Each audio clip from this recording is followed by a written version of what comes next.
Today we're going to start doing a video series on assembling our mountain rifle kits.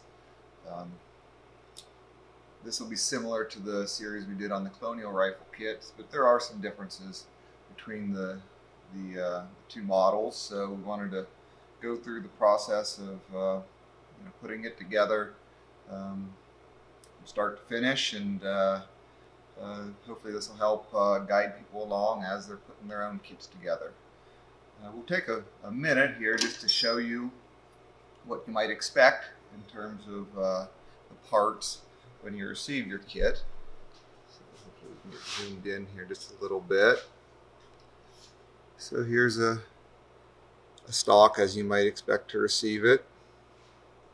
And you can notice the very clean surface and the very clean inlets.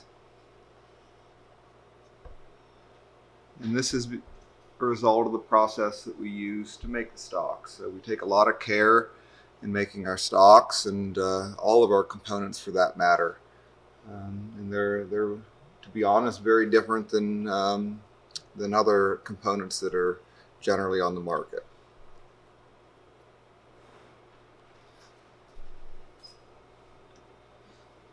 I want to mention too that if I have difficulty talking, I just had some dental work done, so my mouth is hurting a little bit, but we'll get through it. I guess I'll talk about some of the, let's go ahead and show some of the other components here while we're at it. Here's the barrel. So it's a swamp barrel. That means that it's biggest at the breech, and it tapers down to about here and then flares out a little bit at the muzzle. These are made by Rice Barrel Company. Jason Schneider at Rice Barrel Company, and does a very good job. Some features on this, you can see all the dovetails are cut, already drilled and tapped for a touch hole liner. We machine the tangs here, so they're fully machined, CNC machined, and very precise. That allows us to make precise inlets on our wood, and everything goes together very well then. So there's a lot of features on our entire part set that makes assembly go very smooth, and to be honest, you're not fixing mistakes that might be present in traditional parts supplied to the muzzleloading industry. Moving on, here's the lock that we use in the kit. This is made by Jim Chambers Flintlocks. It's what he refers to as his late Catlin flintlock, and it's an English export style flintlock from, we'll say, the early 19th century. And it's a strong lock and fast and generally a very reliable lock.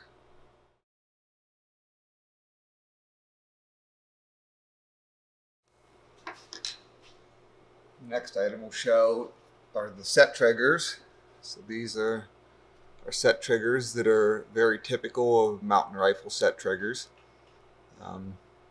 We machine these completely in-house, so all the pieces are machined: the plate, the front trigger, the rear trigger, the spring.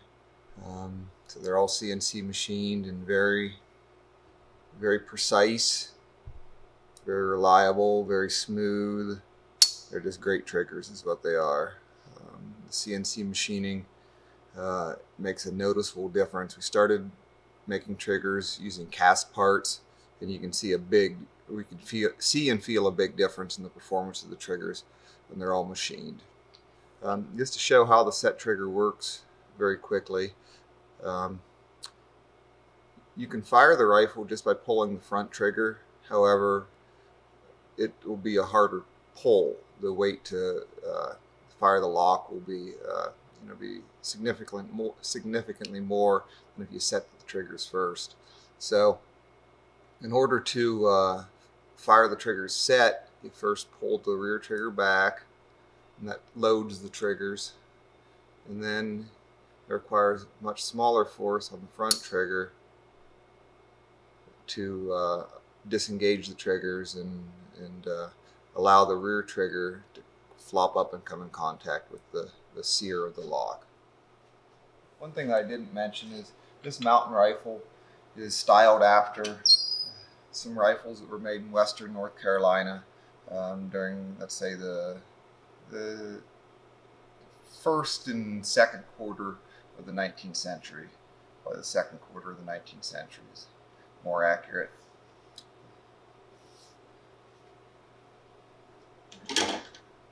Okay, we'll just move along here a little quicker. Here's some the other components. Here's the butt plate and trigger guard. These are investment cast, and they're steel, which is typical of the guns that were made in that geographic area during that time period. They were often, or most often, iron-mounted guns. Okay, about out of the way, let's go ahead and just get to work. So the first step will be to fit the barrel into the stock. Now, before stocks leave, we make sure the barrel itself fits in the barrel channels. There's no fitting involved, which is again something that separates our product. We don't fit the tangs into the stock, but since the tangs are CNC machined and the inlet into the stock is CNC machined, usually they go in with very little to no work.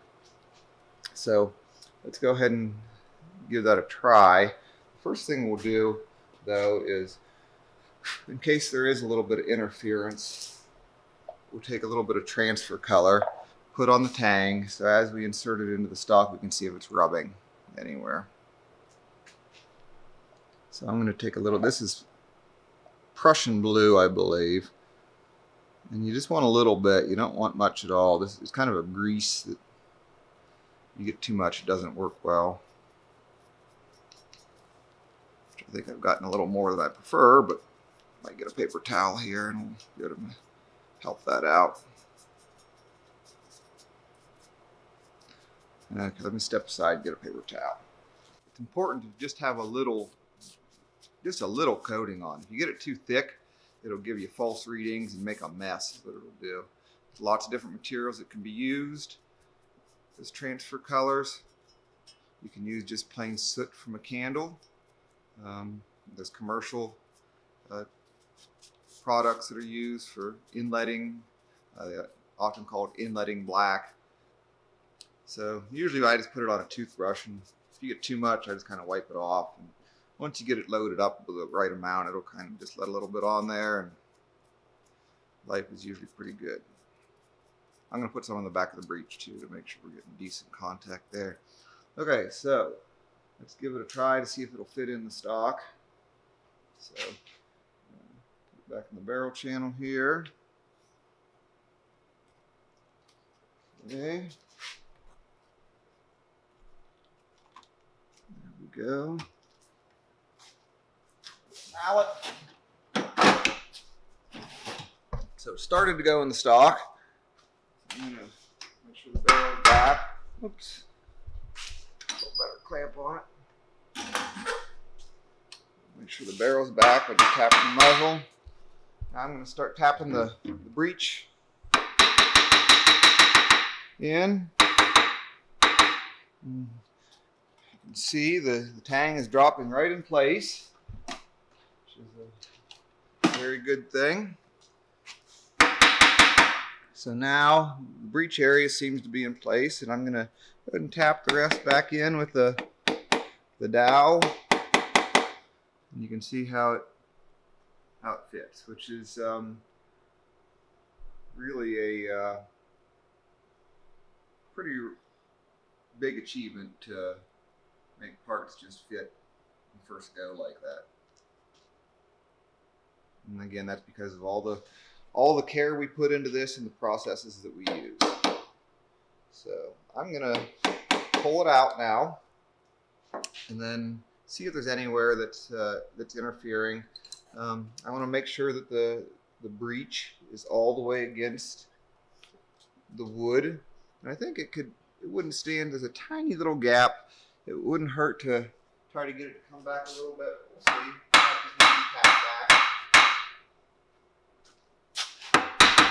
It's looking pretty good.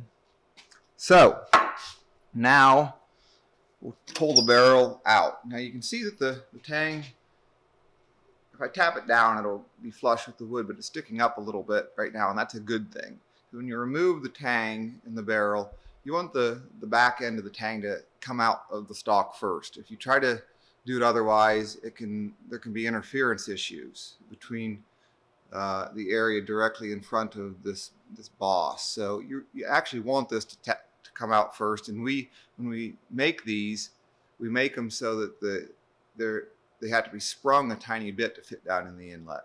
It just helps the tang come in and out of the stock. So in order to remove the barrel and the tang, here's how I would recommend doing it. I would not recommend pulling it up from the muzzle. That's not a good way to go about this process.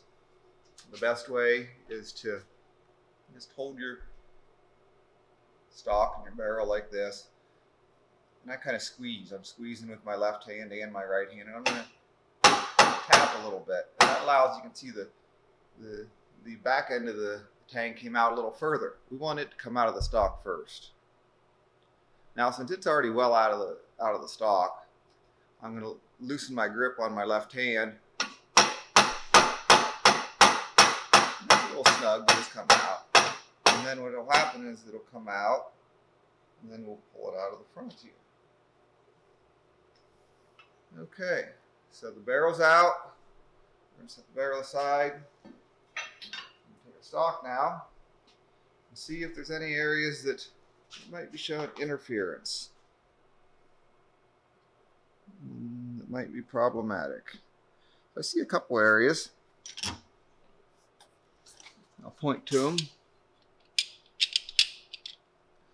So if we look closely, we can see right the way the camera, right in here, there's a little bit that's keeping the barrel from coming back. And there's a few small areas, but not too much. So I'm going to trim this a tiny bit, and then I'm going to try it again. That's actually some sawdust that was in there that was kind of interfering with the fit. I'm just using tools that are just very sharp. Just taking a tiny bit off. It's very, very little amount. Just shaving a little tiny bit off. Okay, that's pretty good. If I see anywhere else that might be causing any issues.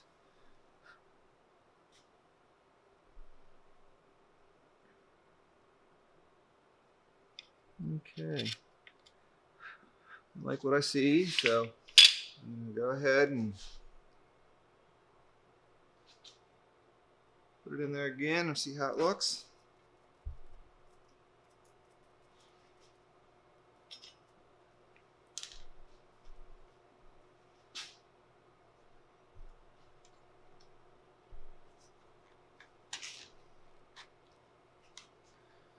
Another thing you can notice is the inlet between the barrel and the stock, how it's a very fine inlet, very good fit. And that, like I said, is how they're supplied. Virtually a flawless fit, in fact. Okay, it's clamped up again. Tap it down.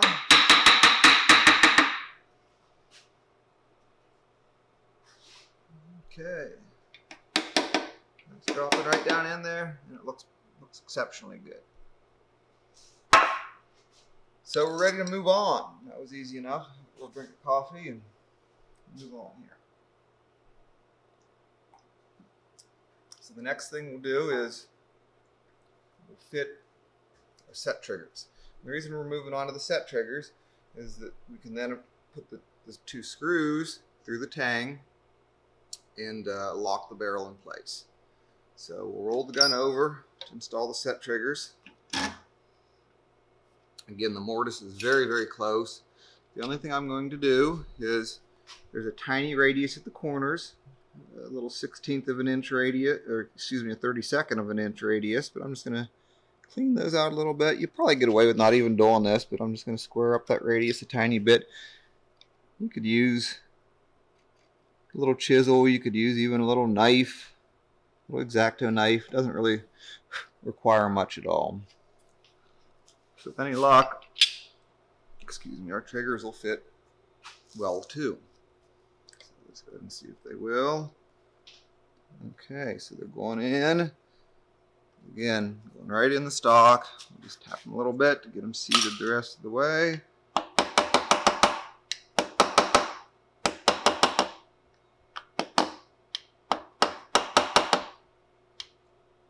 Okay. Not too bad. So now, we're going to roll the gun over again. And we have holes in our tang. We have holes in the stock. And we even have the holes drilled and tapped in the trigger plate. So this is a sort of a new addition that came along with the machine set triggers. So with any luck, we'll be able to just put in the tang bolts and move on. The first tang bolt and the second tang bolt. Slightly different sizes, so just match up the size of the head with the opening. So that's the larger one. Goes in the front. I feel a little interference there. Hopefully not much, but we'll see.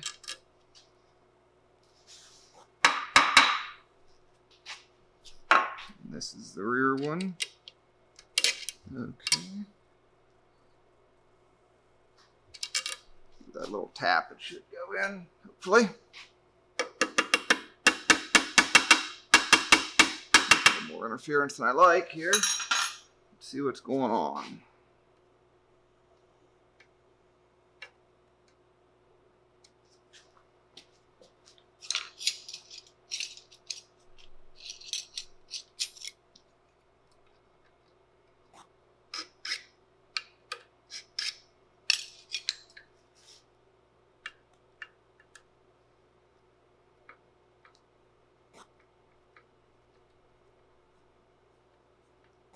I've had a few where the actual size of the bolt was a little bit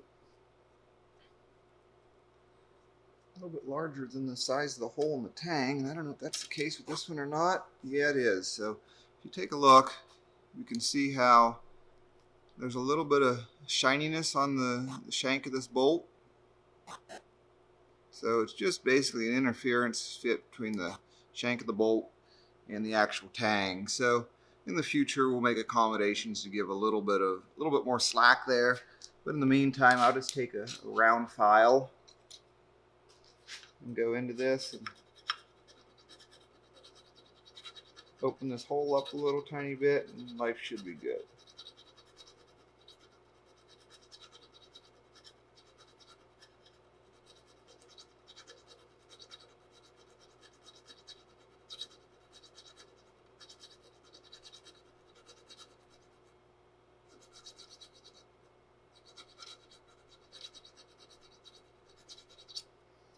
That should help that. Still a little tight.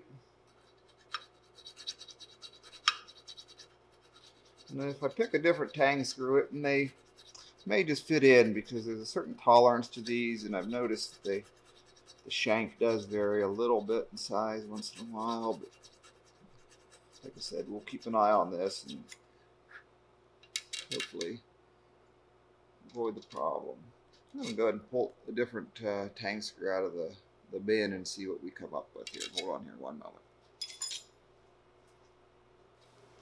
Okay, so I just pulled a new tang screw out of the bin, and it actually just drops right in. So I'm going to take a minute here just to measure the difference, just out of curiosity. We don't make these. So this is measuring 162 thousandths, or a shade more. This is measuring about maybe 165 thousandths and a little bit more. So there is a bit of a tolerance. That's the reason for the issue with that bolt. Okay, we're going to slip this in. Now we're going to tighten it down.